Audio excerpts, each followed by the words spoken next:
What is the ego? I choose to see my brother's sinlessness.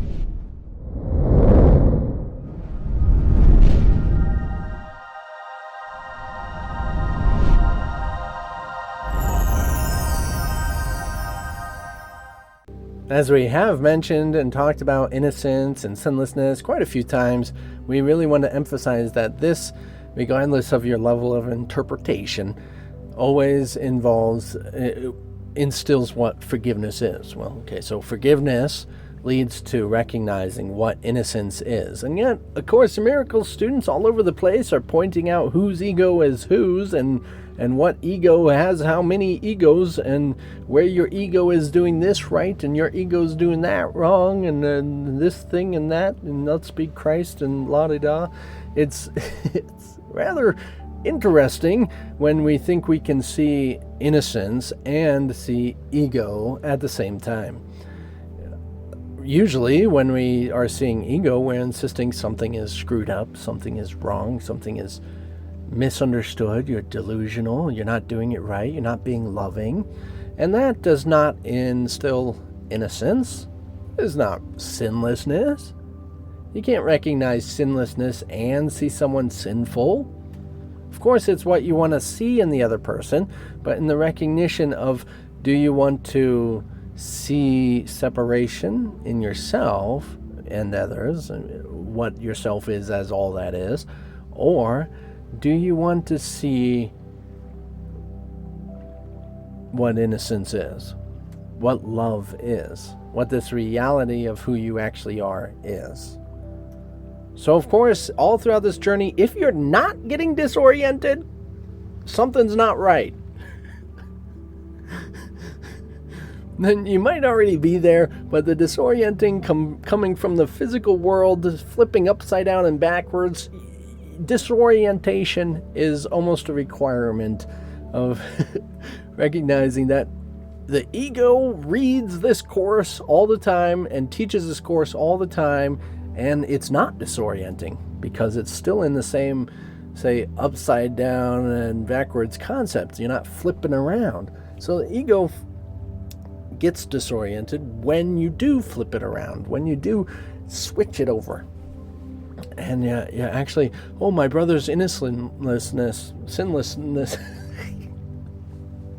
is put into a psychological concept. Yes, it is psychological because all you are is consciousness, but in the sense of just interpreting other people. Like I can be more peaceful if I stop seeing people as screwed up. Yes, that's true. That would be helpful, yes, in the physical world, absolutely. But taking it to the extent of actual metaphysical, metaphysical means, outside of physics, or beyond physics, upside down and backwards physics.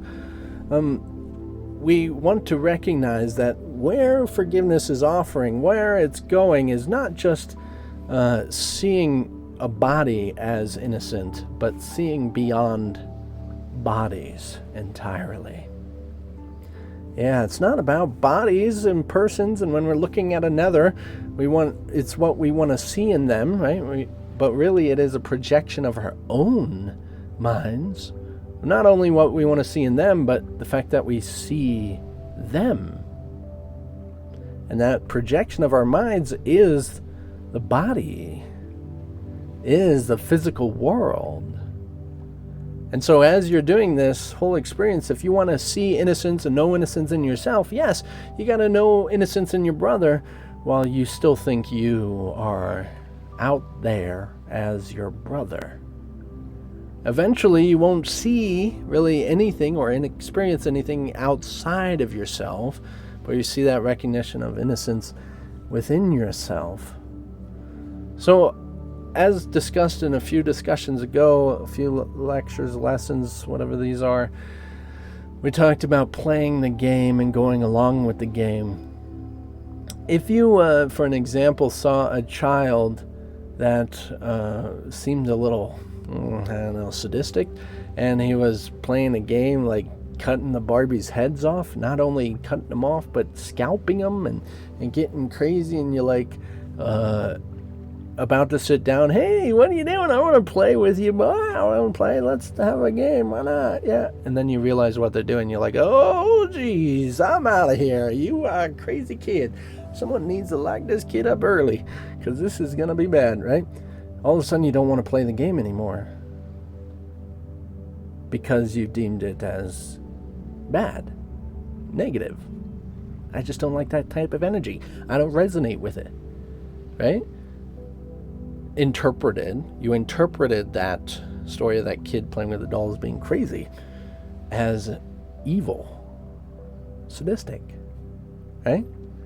So your interpretation of the knowledge of good and evil made this like a game that you don't want to play anymore. So many people use spirituality and A Course in Miracles as in, I don't want to play this game anymore. And soon enough, hopefully, they recognize that when you actually see innocence in every game, and it's not about getting out of the game anymore, not just conceptually and you're forcing it, but you recognize that you are the child playing the game, and you've been playing with yourself.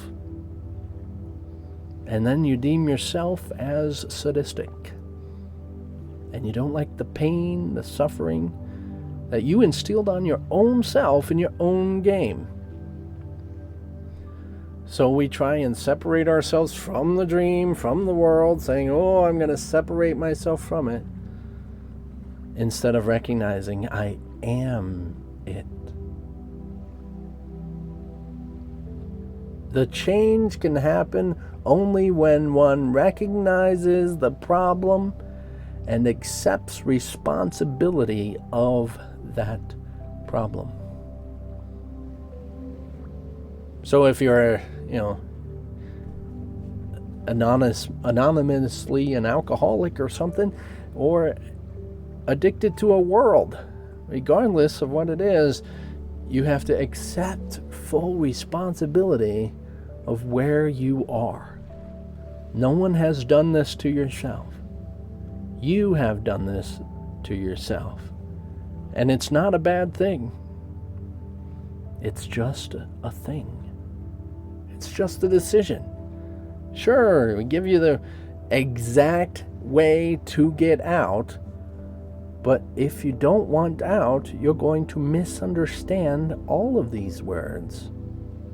You're going to make even the Course and about innocence about condemning people again, making separation in your experience all over the place. Don't they know it's about its innocence? Why are they such evil people, not being innocent or whatever?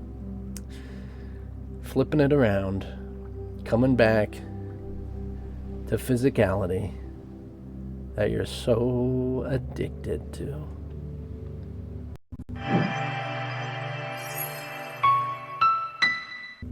Oh my gosh, addicted to. Oh, this is a bad thing. It's bad to be addicted to something. Doing it again. No. There's nothing wrong with the decisions made. No, not when there's anything else. Sure, when there's a body, there's wrong ways to treat a body, there's wrong ways to do to other bodies, to your body. Yeah, sure, there's things that would keep your body alive, and there's things that would make your body separate, suffering, painful, dramatic, so on, for other people, anywhere. Yes, if you have something in existence, absolutely. But if it's just you making a decision for a crazy, sadistic world, then there's nothing wrong with that, because you're the only thing that exists. So you're making it up as you go, and you're just digging yourself in a hole. But what's wrong with digging a hole? Since when was digging a hole bad? I'm gonna die down here, aren't I? I gotta make sure the animals don't get me. Animals? What are animals? Choices, of course, lead to choices. And the choice for awakening gives you opportunities to choose awakening.